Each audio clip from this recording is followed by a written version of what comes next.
Thank you very much, Lascon Cora. I'm glad to get the opportunity to speak again this evening on this this year's budget. And first of all, I want to acknowledge the two ministers here in front of me, Minister Ring and Minister Boxer-Moran. Both of them, I believe, are hard, dedicated workers, and I have to thank them for their input in Kerry. Indeed, Minister Moran came down and visited flood areas and has assisted us with finance, and is still working on projects, and we're still hopeful of getting funding for other very necessary projects that need addressing and have needed to be addressed for the last 7 or 8 years. I also want to thank Minister Ring. I also want to thank Minister Ring for funding the local improvement schemes. I asked him several times in the Oireachtas committee, and I'm glad that he acceded last year, and it has meant a lot to what they call public-private roads in Kerry. They're not private roads, they're actually public roads, but they were never taken over by the local authority. And the last 100 yards or the last half mile to a person's door is the most important, and I appreciate the bringing back of the scheme, and I'm hopeful. I know that there's a request in for more funding, and I'm hoping that that we'll get funding in the not too distant future to carry on that very important work. And I suppose while I'm talking about roads, indeed, and I have to acknowledge Minister Dáil here as well. I know that he's working very hard as well in his role in the government. I suppose the other thing I need to ask Minister Ring about is Class 3 roads. And there may be small link roads that don't really come under the community involvement scheme, you know, and there's very little funding for them, and they're waiting for such a long time. There's roads in a desperate state for 20 years. In fact, some of these people tell me their road hasn't seen a bit of tar for 40 years. No, so there's a lot of governments come and gone, so I'm only asking, Minister, that maybe that this could be addressed in the future. And I mentioned last night the Killarney bypass and the need for the Killarney bypass. That's a matter for the Senior Minister for Transport, but I don't know, does he know much about roads or have interest in them, but less. But I'm asking nevertheless that Killarney bypass be progressed, because it would mean so much to the town of Killarney, where you have vast volumes of traffic going through there. In fact, as the Killarney bypass, as it's the current bypass, 18,600 cars go through it, or vehicles go through it daily, and it is increasing all the time. So I'm asking that's put on a program that gets funding, because we were told back in 2003 that would be progressing in 2006. So that's 12 years, and without a store in it since. I suppose I spoke last night in relation to health, and I have to say, ministers, that morale and confidence in our health service in the county of Kerry is at an all-time low. As you have been told several times, there has been no orthopaedic service, elective service carried out there for the last 4 months, and there are people actually roaring with pain and suffering, and that to me is terrible. And all the stops must be pulled out to ensure that these people that have waited so long will not have to suffer through Christmas and into another year without being seen after. I asked the Taoiseach here in the Order of Business to see if some of these patients, it's recognised that there's 124 people that have been assessed and that are to have this a procedure. They are waiting, but there's more that need to be assessed, and we don't know the figures for them, but there's an awful lot, because they're ringing me, and I know they're ringing other public reps every day. So I'm asking that they be moved to private hospitals, or moved to Cork, or moved to Limerick, or moved to Dublin, or somewhere. As it is, we're taking them ourselves, we're taking them on buses to Belfast in the coming weeks, and it's just not right that our service, our health service, is letting all of these people down. I have asked that the Minister for Health go down to Tralee General, go there unannounced any day, and see what's happening in the A&E, and see elderly people, 80 and 90 years of age, waiting for 24 hours, waiting for even 48 hours at times to get a bed. It's chronic there. And I'm asking, and I'm saying, ministers, that this is not good enough. I mean, they tell us in Cuba, and it's a dictatorship that operates there. If you present for a hip operation today, and you'll have it tomorrow. So that's what's happening in other countries that have a way less than what we have. But it's our HSE, it's top heavy. Certainly there has to be managers, and there are good people, but it's overloaded with managers, and we don't have enough frontline service. And I'm asking again, will the 700 million extra that's been given this year, will we see any improvement in the services for the sick people and the people who need attention? I worry that we won't. It's only more money and we'll be still standing still. Minister Creed was here earlier, and I see him, but we're very disappointed. The agricultural sector, especially the suckler cow people, are very, very hurt that they didn't get in line what they were looking for, or near enough. But this story of the €40 per calf, if you're in the geonomic scheme, that's of no benefit at all, because people have lost confidence in that scheme anyway, because they see the quality of the beef sector reducing under that scheme, and many people, when their 5 years will be up, are getting out of that scheme. Certainly, these suckler men are in a very dire situation at the minute. Right around the county of Kerry, the Mats, farmers are not getting anything like what they should have got. Prices are way back, and you see what's happening is the farmers that used to buy those kind of weanlings in the eastern side of the country, they don't have the feed to buy them this winter. And when you have less competition at the mat, the price won't be long falling. So just give you an example of one man that used to take 720 heifers from one mat in Castle Island. They rang up to see why he wasn't coming.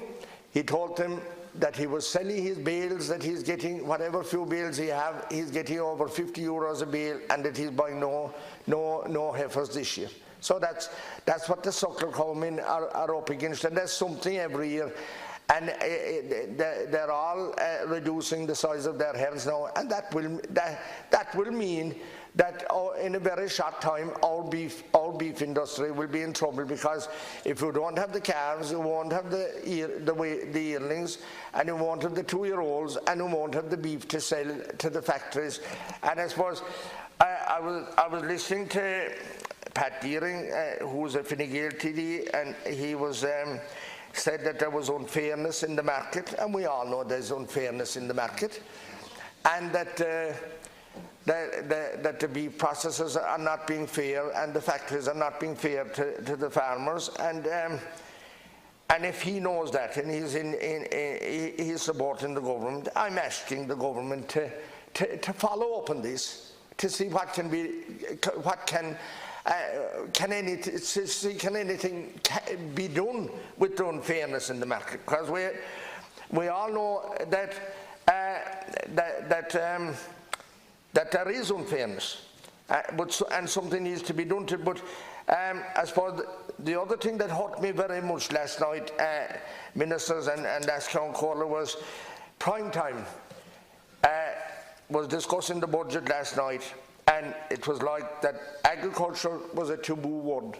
It was never once mentioned in the programme, and I listened it for most of the time, so I'll excuse myself if I missed it at some time. You know, you couldn't be looking at it all the time, but for all the time that I was there, agriculture, or that I was listening to the programme, agriculture wasn't mentioned at all the time. Can you imagine that? The national broadcaster in our country, on the night of the budget, prime time, agriculture wasn't mentioned at all. So it signals to me and to the people in rural Ireland that the people in rural Ireland don't matter at all. It's what's happening, what affects Dublin and what affects the urban area around Dublin. That's what they talk about, and they're not interested in what's happening down the country at all. But I can tell them that when the country and when the farming community are struggling, it follows on that the rest of the country will struggle after that, because they're the backbone of the country, always have been, and if they're not prospering, and if they're not seen after and not helped by governments, and I won't blame just this government, but they need help just as much as anybody else.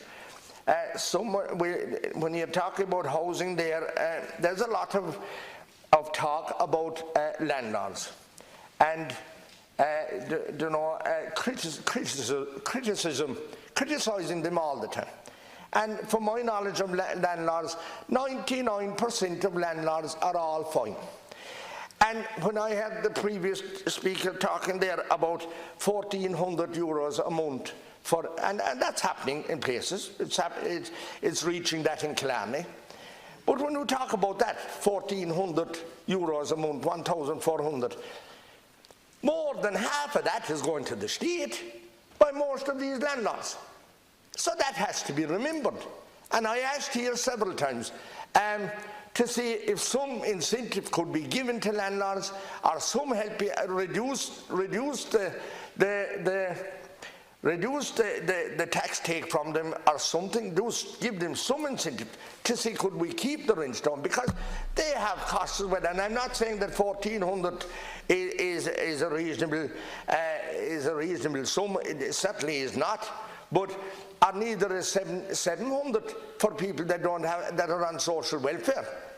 But at the same time, they provide the house, they have borrowings, and they have to pay all the different things. And then out of whatever they get, most of those people, because if you have any couple of houses at all, you're over the limit that brings you into the higher tax, and they're paying 50 and 52% tax. So that has to be remembered by anyone that's talking about housing and talking about landlords, that a lot of it is going back to the state. And I sincerely hope that the state, and I've been asking this of Minister Murphy, see, could there be something done about this in order to bring down the cost of rents?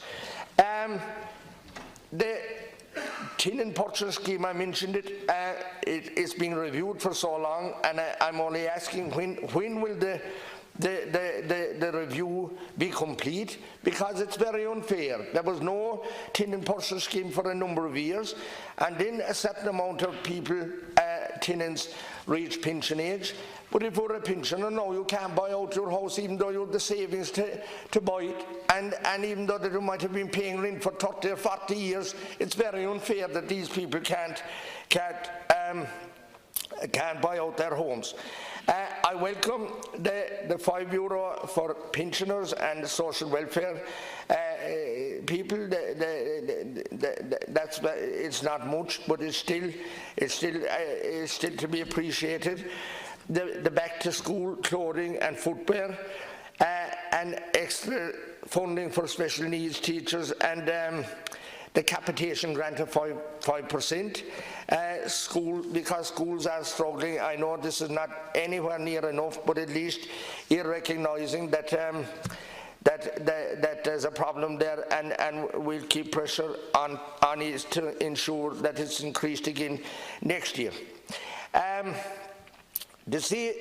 In relation to the 466 million that was taken out of the tourism sector, and the people in Kerry are hurting seriously about this for this VAT increase of 4.5%. At the worst, they thought maybe to go up by 1.5% over 3 years, and that they'd have a chance to get ready for it. But it's an awful slap in the face to them, and many of these small businesses, they're closed from now till Patrick's Day, and it's very seasonal with them. It's different up here in Dublin. It's not hurt. It won't hurt the hotel or the hostelry industry up here at all. But you see. And there's a lot of people criticising and critical of the rainy day fund, and they're saying, you see, what they're saying is they're being doubly hit. They're being hit now, lack of services, and more tax, and all the different things that has happened to people because of the breakdown in the economy in 2008. So they're being hit double, and the central bank looked for the government to put this rainy day in fund. So they're paying now, they're paying back to Europe for what happened in the last depression, and they're getting ready for the next one, at the behest of the central bank and the banks. So some people are a lot of people are very critical of this, and the amount of money that's being put into that each year now would match what was taken out of the tourism sector in this budget. I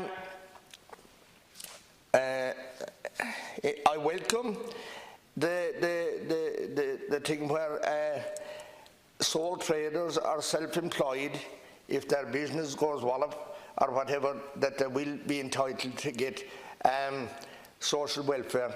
I've been raising this in Kerry County Council for so many years, and we had a promise from Minister Burton that if she got into office, which she did in 2011, that she'd sort out that anomaly. She didn't, and I'm very thankful.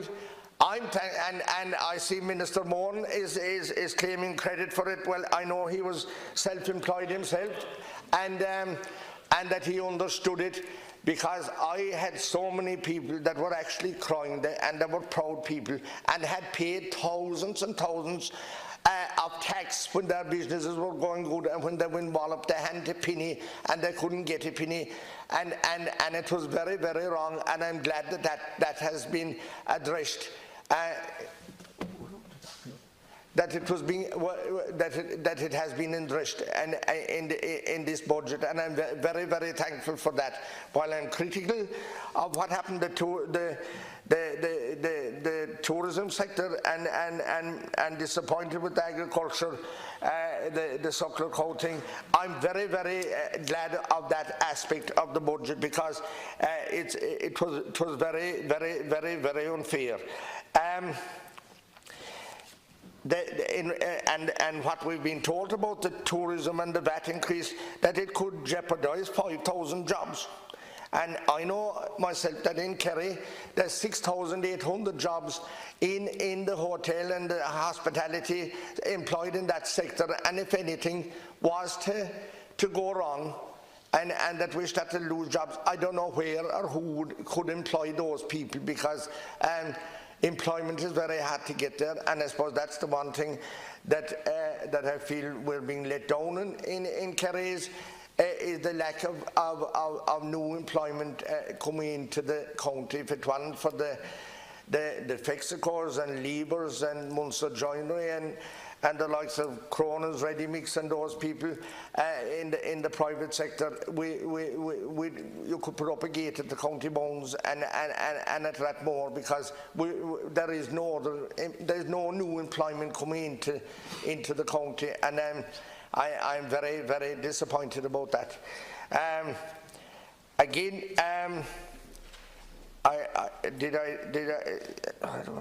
the rebuilding home loan. There's a lot ado being made about this, and the problem that I have with it is, all right, you can buy a second-hand house with it, you'll get money to purchase the house, but there's no fund there for anyone to access a loan to do up the house. So they're stuck in limbo with that. Thank you very much, Lascon. Thank you.